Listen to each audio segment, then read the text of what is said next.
YouTube channel NCERT mathematics गुरु और tutor में सुरजीत सक्सेना आज कक्षा 8 के बच्चों को पढ़ाएंगे चैप्टर 10 जिसका नाम है चतुर्भुज की रचनाएं।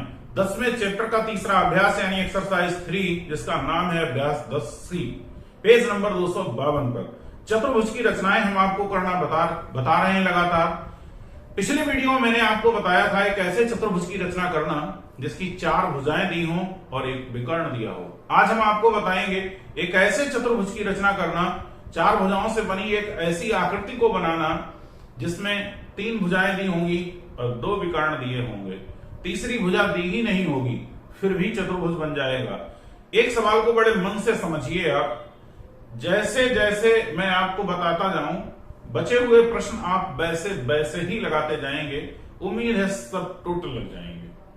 अभ्यास 10C किताब के पेज नंबर 252 पर पहला प्रश्न आपको दिया है।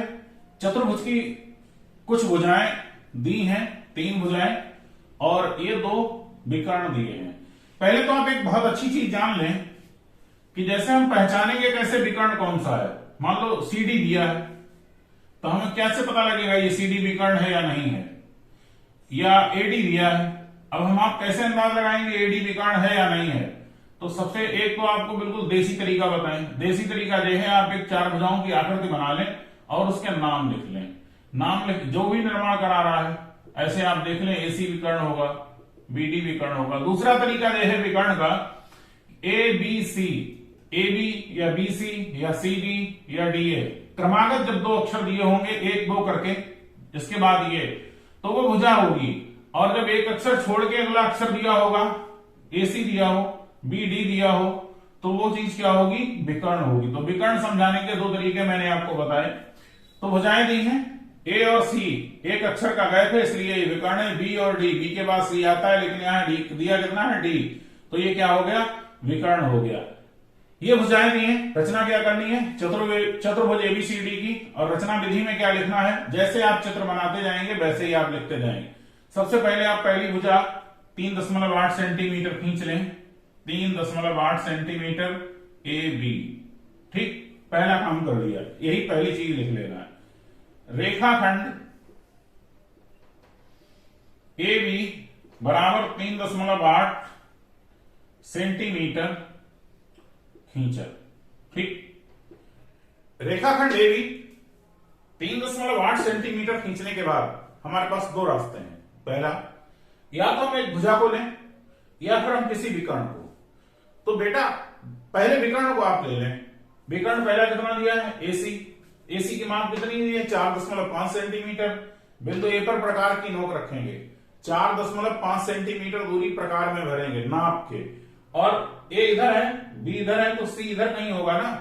तो यहां से इस साइड में ऐसे कहीं चाप लगाएंगे। 4.5 सेंटीमीटर दूरी होगी लगभग। एक आइडिया मैं लेके बता रहा हूं। ऐसे क्या किया आपने नंबर 2 पे, AC बराबर 4.5 सेंटीमीटर, माप का चाप, बिंदु कहां से लगाया आपने, A से लगाया। इसका एक नाम रख दें X, आपको समझाने के लिए, बस और कोई बात नहीं। फिर तीसरा काम ये करना है, बिंदु B पर प्रकार की नोक रखें और दूरी लें 3.8 सेंटीमीटर। ऐसे एक चाप लगाएं। BD बराबर 3.8 सेंटीमीटर, माप का चाप बाई, बिंदु B से लगाया। B से क्यों लगाया, क्योंकि आपने B पर प्रकार की नोक रखी थी। ये इसका नाम लिख दिया बाई।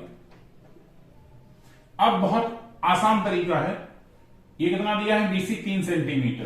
3 सेंटीमीटर दूरी प्रकार में भरेंगे, ऐसे एक चाप लगाएंगे। तीसरा काम, चौथा आपने क्या किया, BC बराबर 3 सेंटीमीटर, माप का चाप लगाया। जो चाप X को बिंदु C पर काटता है। अब बिंदु सी कहां से आ गया? इस बिंदु पर प्रकार की नोक रखने के बाद जब आप इस चाप को लगाएंगे तो जहां पर भी काटेगा उसे तुरंत बिंदु सी डाल देंगे, ठीक। और बी से सी को मिला दिया, बी से सी को मिलाया। अगला काम क्या करना है? दूरी कितनी दी है? ए डी कितनी है? 2.3। पांचवा काम आप क्या करेंगे?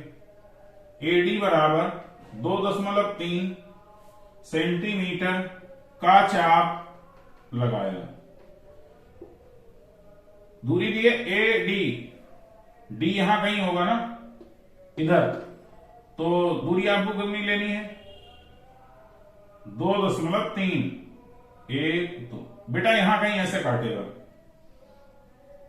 का चाप लगाया जो बाई को बिंदु डी पर काटता है।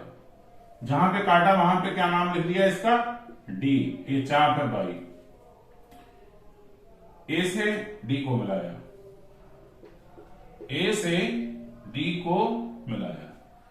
अब ये भी बन गया, ये भी बन गया, ये भी बन गया, बचा क्या? सबसे आखिर में आपने क्या किया? इसे नापना नहीं है, ऐसे ही मिला देंगे आप।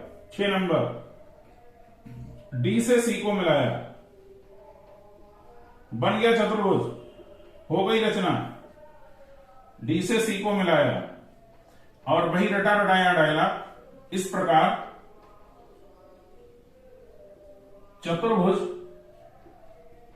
एबीसीडी की अभीष्ट रचना हुई। हो गया रचना। अब ये विकर्ण आपको दिया था तो चाहे तो आप ऐसे करके डाटेड डाटेड कर दें, इसकी माप लिख दें, क्योंकि ये आपको दिए थे। एसी कितना दिया था? 4.5। बीडी कितना दिया था? 3.8। मेरा ऐसा विश्वास है कि जब आप प्रकार से चित्र बनाएंगे तो लगभग इसी तरीके का मिलता जुलता बनना चाहिए, ऐसा मुझे लग रहा है। थोड़ा बहुत इधर उधर हो सकता है, वैसे लगभग बनना ऐसा ही चाहिए। क्योंकि ये जो माप चित्र आपके सामने बना है ये बिल्कुल एकदम पेंसिल प्रकार से नाप के नहीं बना है, इसलिए आइडिया है आपको चित्र बनाने का। हो सके तो ऐसे ही और आगे के सभी प्रश्न आप लोग लगाएं। अगले वीडियो में कुछ छूटे हुए प्रश्न मैं और भी लगवाऊंगा। Thank you, all of you, best your luck.